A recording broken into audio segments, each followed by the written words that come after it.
បងប្អូនជួយមើលតើបងប្អូនដឹងថាជាវីដេអូ AI អត់ Everyone, my name is Mao Kanita. I am 2 years and 4 months old. I study in kindergarten at Kiantasi Primary School. ចាំឥឡូវនេះខ្ញុំជាជនពិការជើងដោយសារតែគ្រោះថ្នាក់ចរាចរណ៍ឥឡូវនេះចូល2ឆ្នាំកន្លះហើយជើងខ្ញុំរបួសយូរហើយមានការបាក់ឆ្អឹងហើយដាក់ដែកបងប្អូនណា Red and white micro polka dots and red are an expected choice, but with butter yellow it looks softer.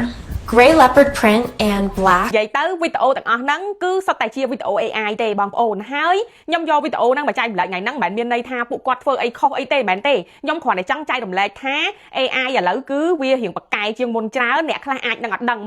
មូលហេតុគឺដោយសារខ្ញុំមើល comment ទៅ 70% គឺអត់ដឹងទេថា AI មានតែ 30% ចំនួនតិចមែនតើដែលគាត់មើលទៅគាត់ដឹងថា AI អញ្ចឹងណាអញ្ចឹងខ្ញុំចែកម្លែកចង់បញ្ជាក់ឲ្យបងប្អូននឹងមានការប្រុងប្រយ័ត្នពួកគាត់គ្រាន់តែធ្វើវីដេអូធម្មតាគាត់អត់មានសុំលុយអត់មានបោកលុយអត់មានអីទេប៉ុន្តែករណីអ្នកខ្លះអាចធ្វើវីដេអូ AI យកមកបោកប្រាស់យើងបោកប្រាស់អ្នកមើលអីផ្សេង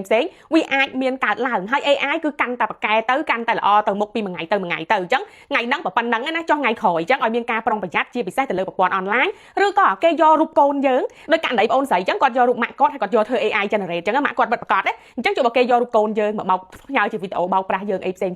ថាគ្រោះថ្នាក់ថាអីយើងត្រូវបង់លុយបង់អីផ្សេងគេអាចយកសលេងយើងបានដែរបងប្អូនអញ្ចឹងវាអាចធ្វើឲ្យយើងងាយនឹងចាញ់បោកគេអញ្ចឹងយើងគួរតែមានការប្រុងប្រយ័ត្នផ្សេងបើថាមានបញ្ហាអីមានរឿងអីកុំបញ្ញាប់ស្លន់គឺធ្វើម៉េចទៅជួបមុខមនុស្សផ្ទាល់សិនណាព្រោះថាអនឡាញឥឡូវគឺអត់បានទេពិបាកក្នុងការជឿណា